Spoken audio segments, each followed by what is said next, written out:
So as you see, there is a big list of people here that could not afford the registration for this lovely conference, but they worked with me on this research, and I'm happy to share what we have done.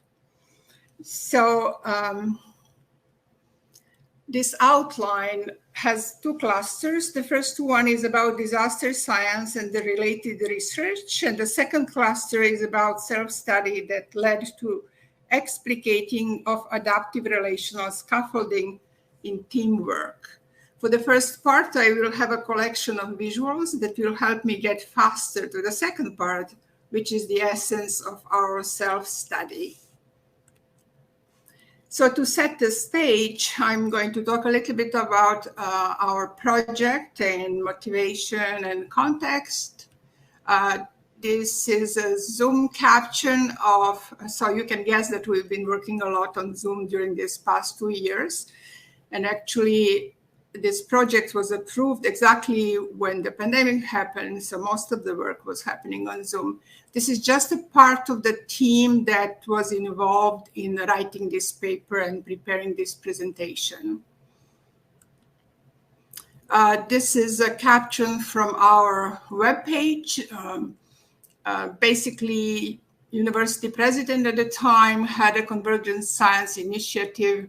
We applied for a grant that's a small amount of money for 3 years, but basically to support graduate students working with us. And if you read this caption, you can see what the project is about.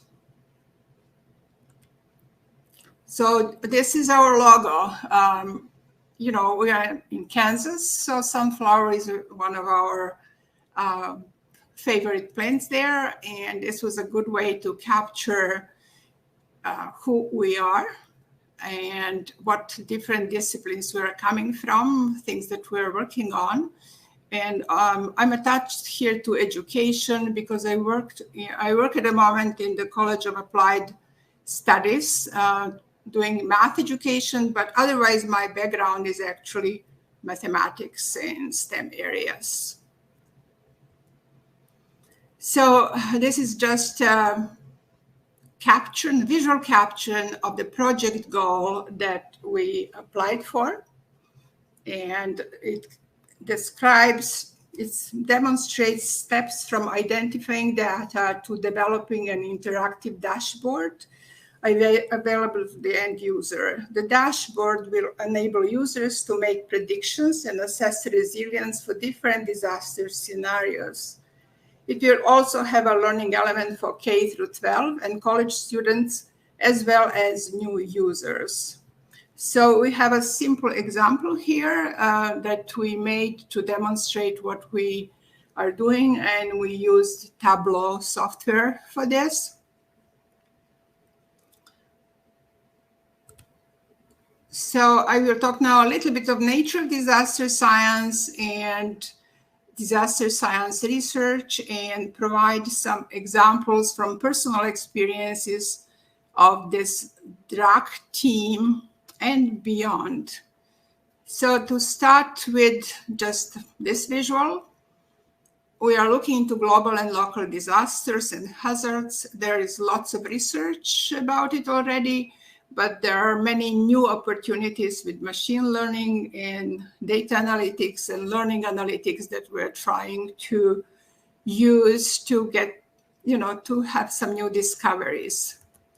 My first slide, where I'm going to try not to click on the video, is about Andover tornado that happened on April 29th, so very recently. You can see it on YouTube, and even this picture captures how things are flying in the air. And this is like 20 minutes from my house, but I was not affected with it. The interesting things about this tornado is that it was happening around 8 in the evening, and lots of people were able to take lots of pictures and videos, and even the YouTube that I mentioned is actually captured with a drone. So we were able to really study from multiple perspectives that Andover tornado. And by the way, this is the second significant tornado, the first in that area. The first one happened, I think, like 25 years ago. And as you probably know, Kansas is prone to tornadoes. So this is what is interesting, what we were trying to look at. If you look into the bottom explanation, this is a system how the areas can be qualified by, I'll just go here to show interactive distressed communities index maps. So these index maps are defined through 7 variables that are listing here: school diploma, poverty rate, adults not working, things like that. So I'll go back now so you can see that this area where,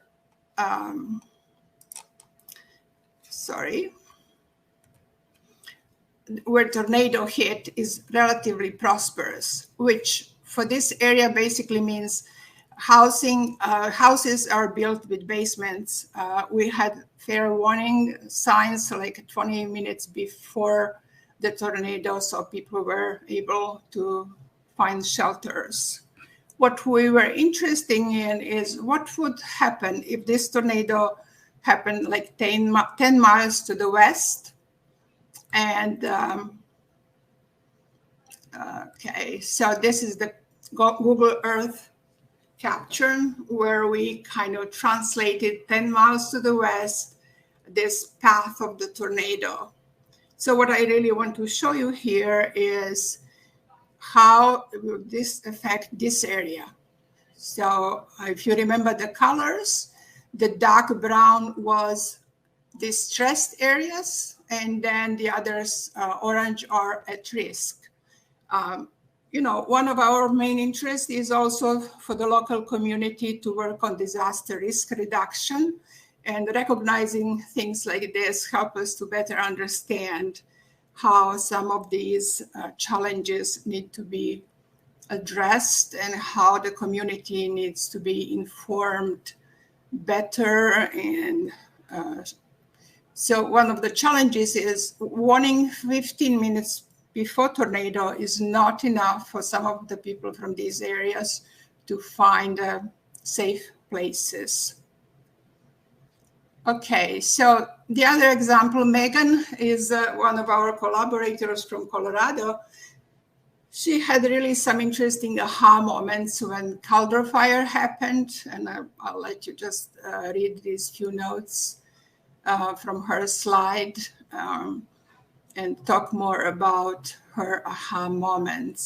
So the fire was unpredictable and kind of unexpected, and she has a few interesting pictures here to show how this fire was disastrous, and her kind of aha moments were how important was how community is connected and what are the things that matters the most to people in a situation like this.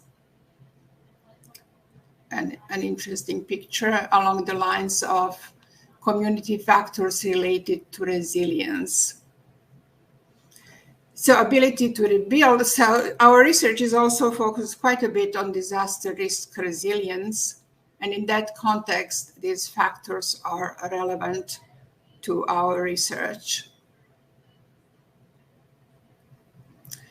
The Zelalem is our expert in earthquakes, and believe it or not, Kansas had a large number of earthquakes since 1986 that are magnitude higher than 3. And the research that the group is working on is to determine if these earthquakes are related to fracking.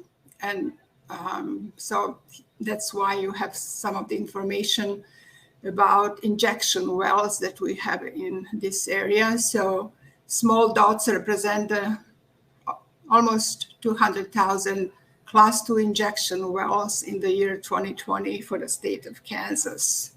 And although there is that discussion whether earthquakes are related to fracking, the conclusion research is inconclusive. So it's an ongoing challenge. And this is just a little bit about flooding, yet another challenge that Kansas has to deal with. Most of the floods happen in May. And obviously April, May is also time for earthquakes. So we have multiple hazards to consider when we are talking about local environment. So a few things about nature of disaster science. And before, let me see this example that I wanted to share. So yeah, a few visuals. You are all aware of the greenhouse effect. Glenn Remington is very interested in that research. His picture is in the corner here in his acting role of researcher. He also made a slide about how planet Earth is happy in terms of providing for living organisms compared to other planets. And I'm sure you all know more about it. Frequency and intensity of meteorological events is also relevant for our research.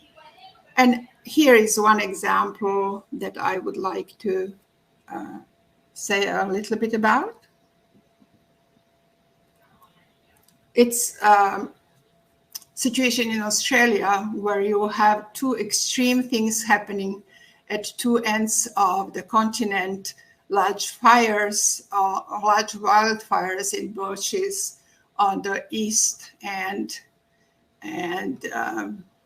catastrophic floods on the west. You can see the picture before and after these floods. Okay, so Atri Dutta is our engineering person, and he is looking into cost of resulting disasters and how those are increasing over time, which you can see on this slide. He's also very much engaged into disaster science challenges and opportunities. So challenges are related to sensor data collection. And here is a list for you to quickly look at. I don't need to read the slides for you. But also, in addition to challenges, we're looking into opportunities, and there are many. Some of them are related to the fact that many sensors for remote sensing are being miniaturized so that they can be deployed in relatively low-cost platforms such as CubeSats. And then these can provide crucial sensor data related to weather and geological events, because about predicting is also being able to get data in a timely manner.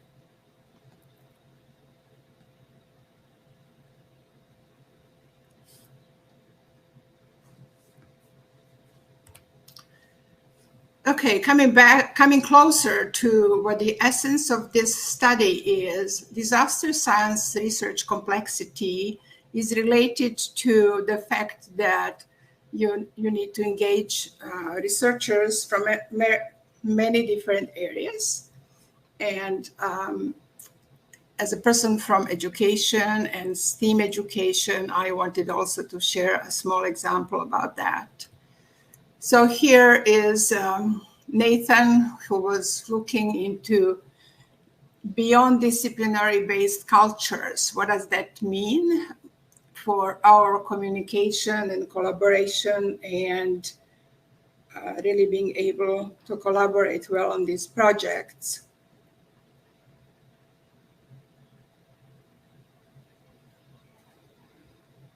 That was one of the challenges when we were writing proposal, selecting a team that can work together and also being from various disciplines.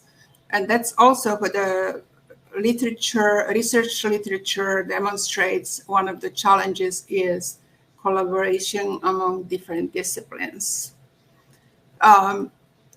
Aaron was looking into ontology. It's again something I'll let you kind of read for a moment. All I'm going to kind of say here is you're probably familiar all that each discipline has some specifics, ontology, specific things that they want to look at. So here are some examples from a computer science perspective, discussing the use of algorithms to process disaster-related language into a machine-readable, controlled vocabulary. From a social science perspective, an ontology consists of premises about the deep causal structures of the world from which analysis begins and without which theories about the social world would not make sense. At a fundamental level, it is how we imagine the social world to be. Nathan was looking also into cross-disciplinary convergence and beyond. So these two figures are self-explanatory, and I'll give you a moment to look at them.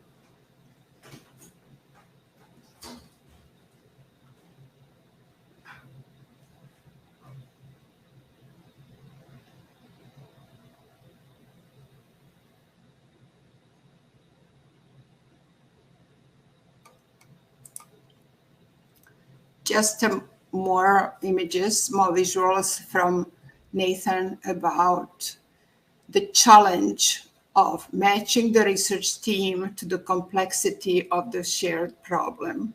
So if you stop for a second and think about disaster science, there's this whole big discussion about what we can predict, what are capabilities these days based on applying machine learning, and then the other levels of it. How do you inform community, and what about disaster risk reduction, which is one of also our main interests. And my favorite area is STEAM education. So I've been working quite a bit about it in general terms and in different ways.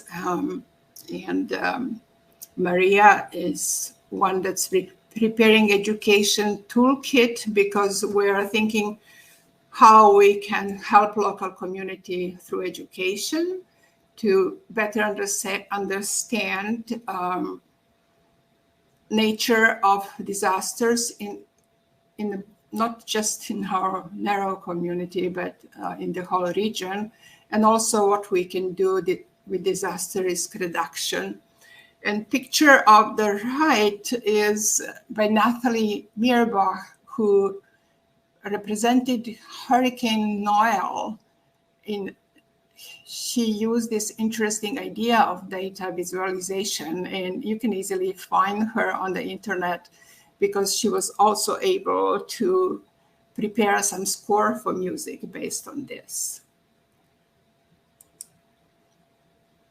And then, transdisciplinarity of STEAM is a way of mainly working in problem-based learning in a manner in which this slide here demonstrates.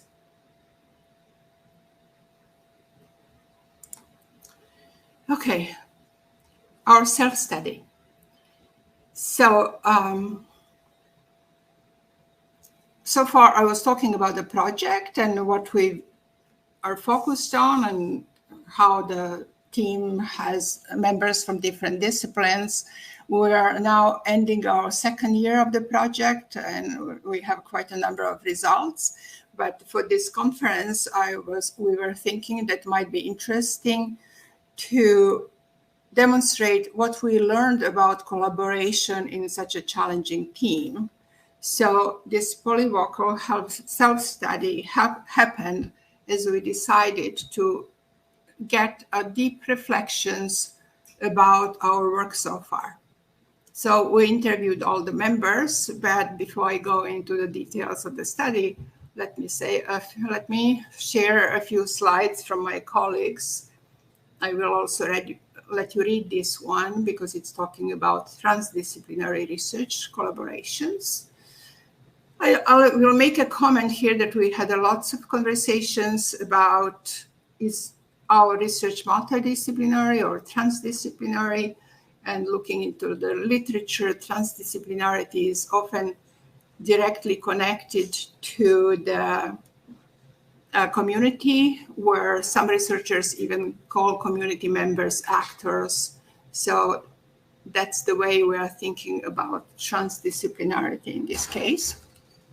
And one more slide from Nathan, sharing that mode 2 knowledge production is transdisciplinary. It is characterized by a constant flow back and forth between the fundamental and the applied, between the theoretical and the practical.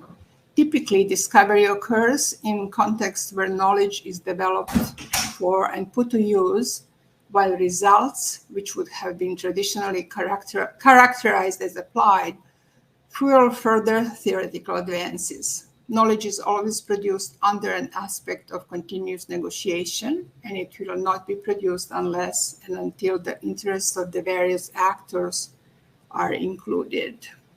And this graphics is illustrating that.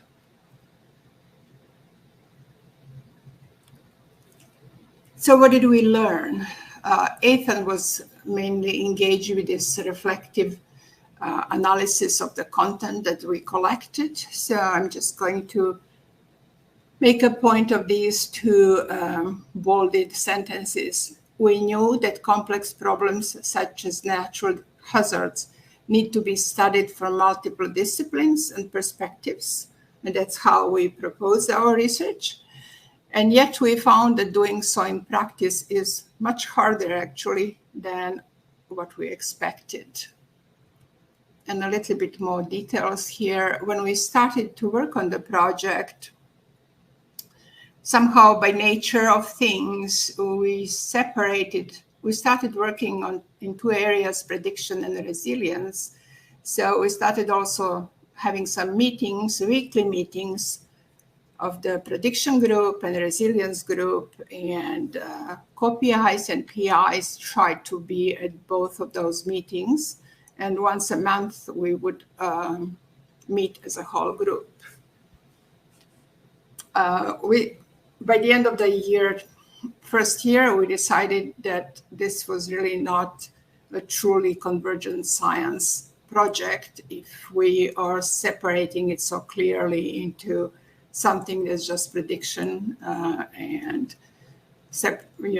disaster risk resilience as a separate piece. So we started then meeting once a month. We started meeting every week as a whole team. We extended our meetings to an hour and a half. And I will say that all of this was happening on Zoom until recently when we started having, it's time to see each other. So Friday afternoons, we kind of go for a coffee, and we got to know each other much better through this than we used to. I think it's important to really get to know your collaborators from different perspectives, not only as researchers. Any questions so far?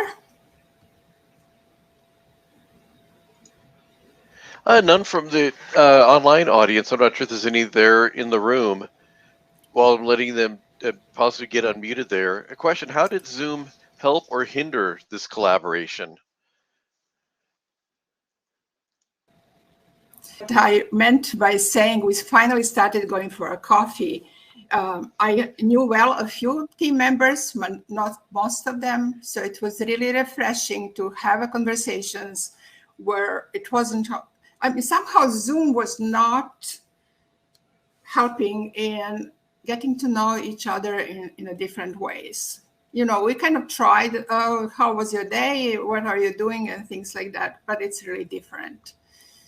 So advantage of a Zoom is definitely for not having to go on campus, to also having people from distance connect. That's an advantage. But, you know, when you're in the same room and jotting something on the board and carrying on the conversation or staying after a meeting, I personally miss that part. So, and I think I'm not the only one. So, you know, this reflective piece and starting finally to occasionally meet in person was really helping us move faster, I will say, in some parts of the project that we are working on.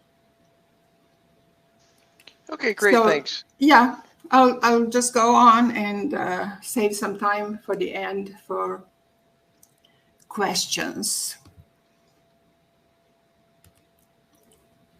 Okay, so this is the part that I was personally very interested to bring to this conference. There's a collaborative framework, thinking how we accomplished what we did and what would we do differently with this knowledge that we have, including this, you know, Zoom.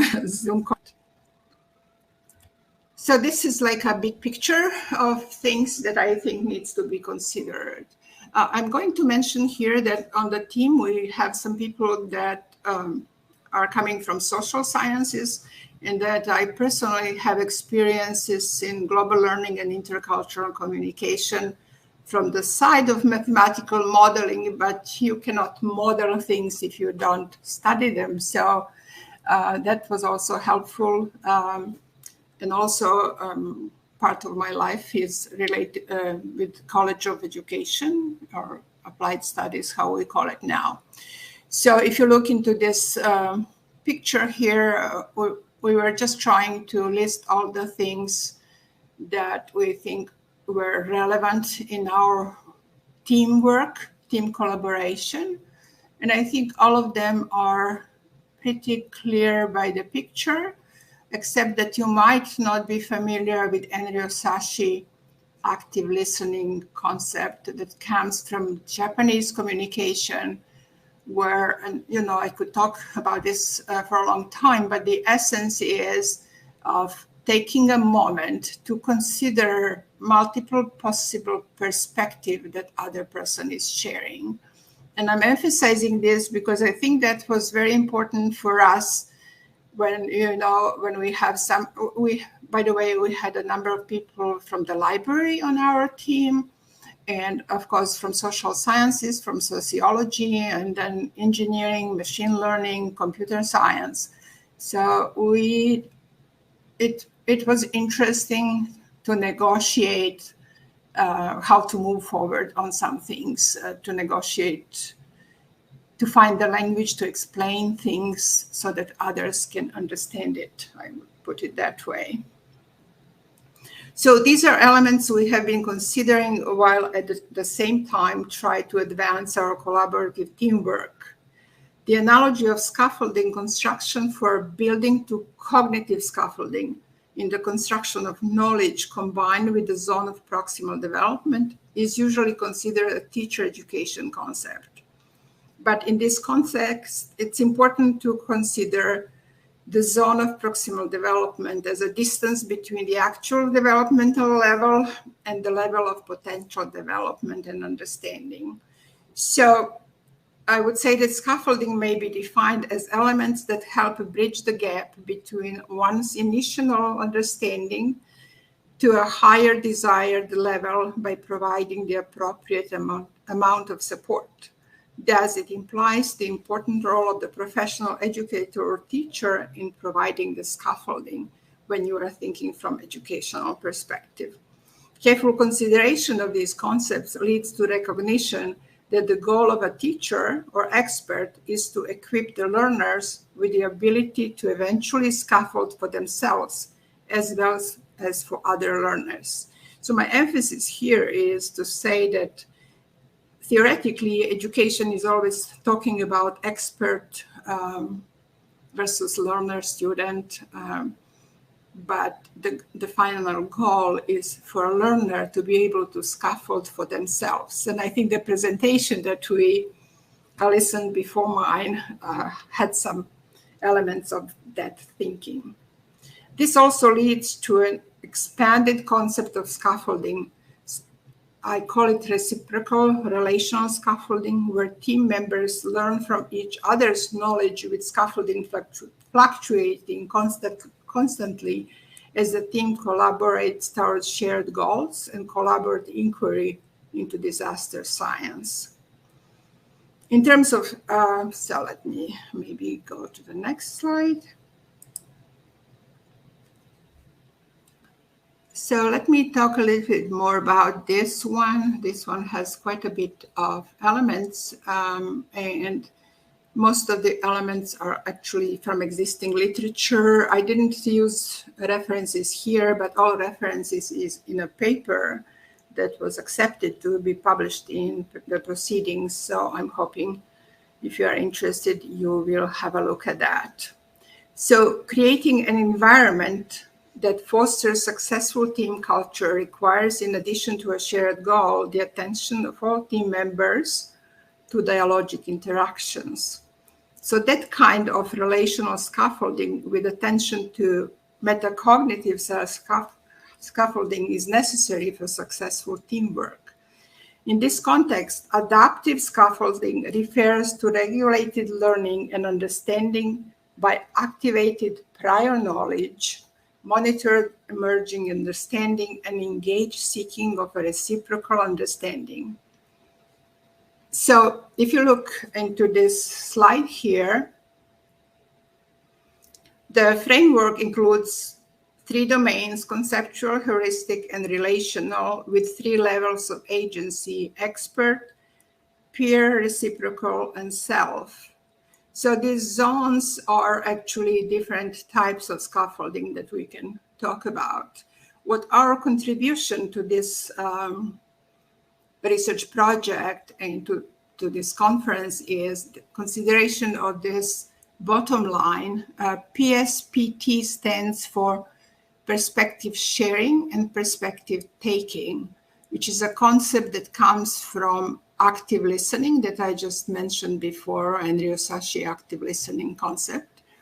And it's relational because it involves collaborative work, and also carries on, if you look up into agency, is for self, and domain is relational. So your relationship to yourself through metacognitive thinking, or if you like, thinking about thinking, but also learning about your own learning. So those are elements that we recognized as significant in our study as we collected reflections and analyzed our thinking, how things are done, and how we can communicate better for the better future of the project. And I'm just going to check my time.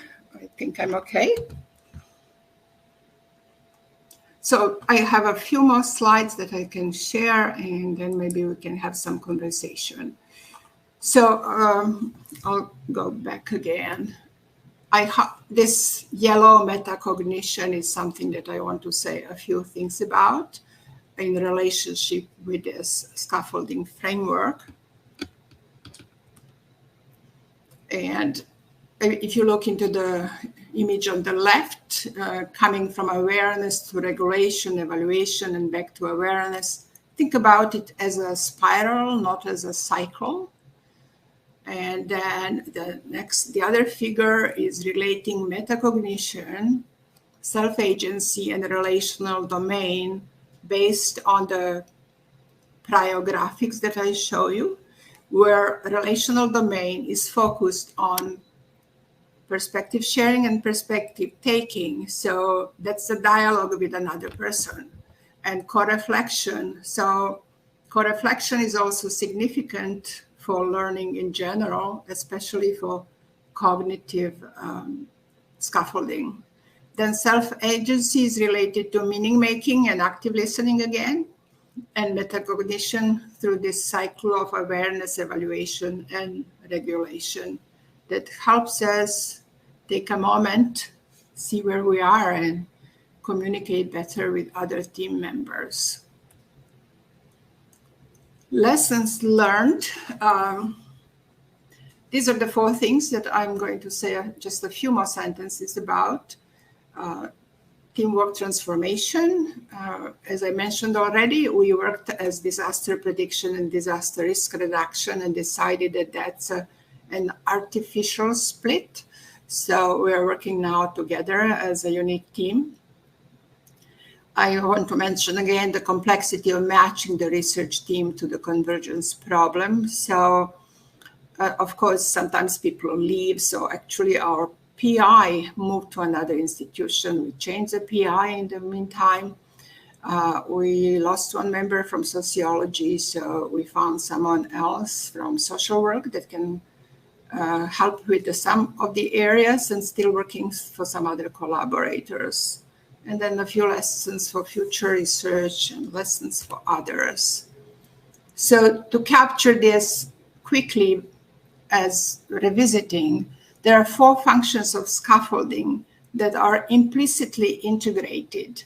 And it was interesting how we, at this co-reflection at the end, actually came together to agreeing that these are the 4 things that were carrying actually our work, how we navigated our inquiry, how we structured the tasks, how we nurtured co-reflection and supported communication. So if we are talking about starting all over, we were thinking that although we all believe in learning by doing, and it's great to jump into a project and start doing things, there is something to be said about professional development that focuses on team building by recognizing these 4 premises.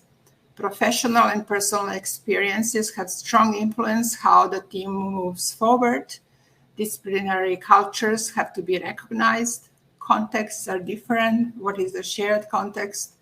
And then community engagement, I kind of have in brackets because I could talk much more about it, but for now, this is it. So 4 functions of scaffolding are captured in this visual.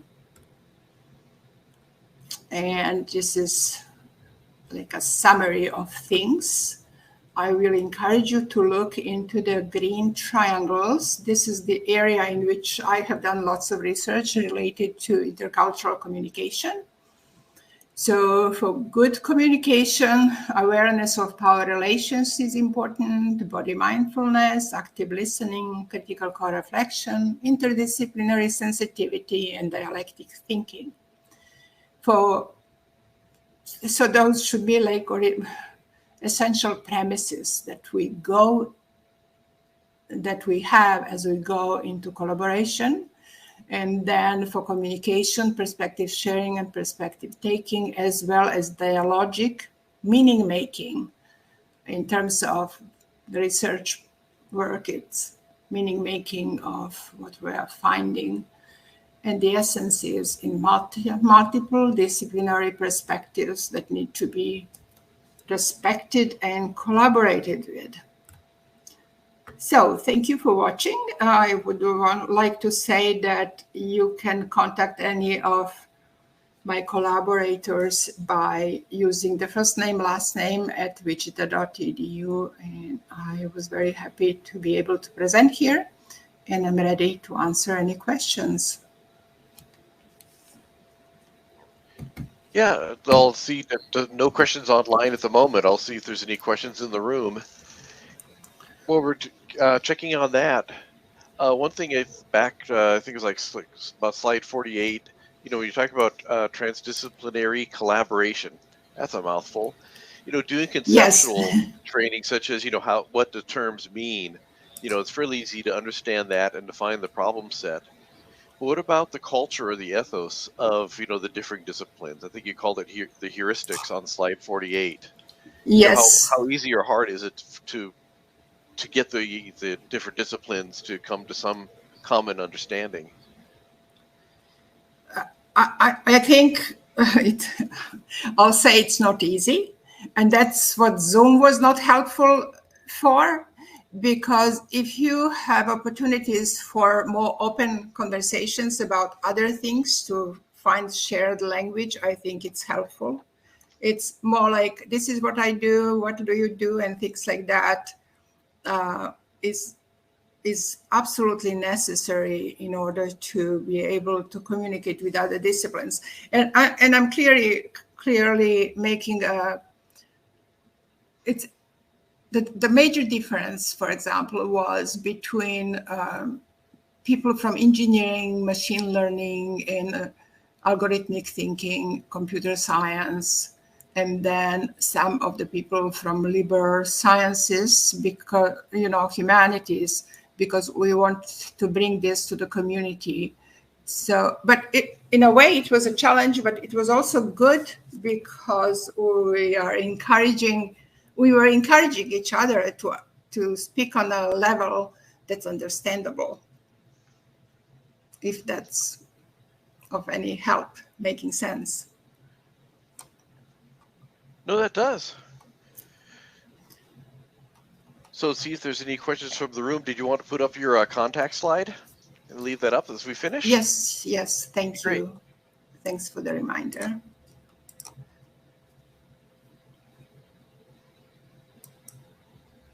Yes, I'm happy to get emails, or, this is also work in progress, because we're very excited to maybe do some professional development for other teams, and we're developing some of this in our web pages.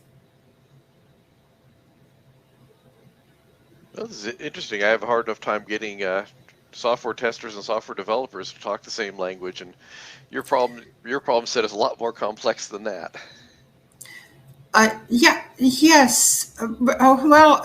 I'm just going to go back here. Give me a second. Look into those green things. If you can have a conversation about dialogue that is respectful to, these sensitivities, because you can think about every discipline has its own culture. Mm-hmm. I mean, that's the bottom line. So interdisciplinary sensitivity, what does that mean? So I would definitely, we haven't done what we are in practice. We didn't do this with other teams, but that's what I'm hoping some of us will do. It doesn't have to take too much time to just carry on conversation on these few fundamental concepts. And then, if you recognize that it's important to have this co-reflective piece, that we understand each other. So I think that's what we're talking about. Yeah. And sometimes we use different terms for almost same things. I'm sure you have experiences like that. So. Oh, yes. Now, we do have a question from the room. It says, knowing the methods just presented, how would you start a project differently? Exactly what I had on the slide. I would, first of all, when we applied for the project, we should have asked for at least a month of time to deeper team collaboration development.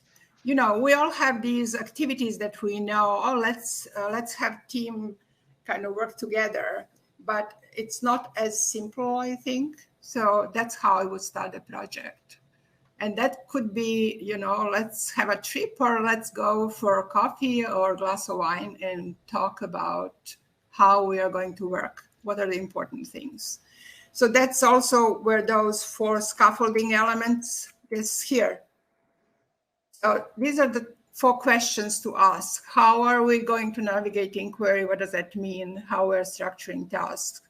And just keeping these 4 things in mind. So this slide is about professional development that I would recommend to any team or any team leader to have a conversation about this. We don't have always lots of time for this, but it's worthwhile investment into collaborative work. And, you know, some of my experience really comes also from working in education, where we pay lots of attention when we teach teachers and do professional development activities. I hope this answers your question. Perfect. I'll let them post from the room if that didn't, or if there's a follow-up question. And thanks for putting that slide back up. My pleasure.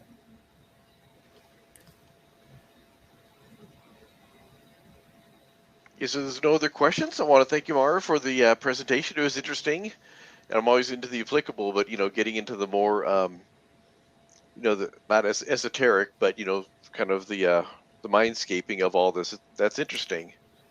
Just Thank you. Some good stuff to take away from it. So Thank if you're you very much. in the room or online, you can actually rejoin this track at any time, and because this one ends right in about a few minutes. But if you rejoin the session, the recording automatically starts. So you'll be able to view this recording anytime in the future. And if you have questions, feel free to reach out to Mara. And again, thank you so much for your presentation. Thank you so much for being your host, and my apologies for the first glitch, but I think we made it together. Yep, we did, and you're able to pull the time in, so that worked out perfectly. And tomorrow, Great. the next one's always better. We're always Yes. improving. Exactly. Okay, thank you so much. And it's if you're online or in person, it's a break until 30 minutes past. So go grab some coffee or drink, and look forward to seeing everyone in the next session. Thank you very much. Hope to see you more around.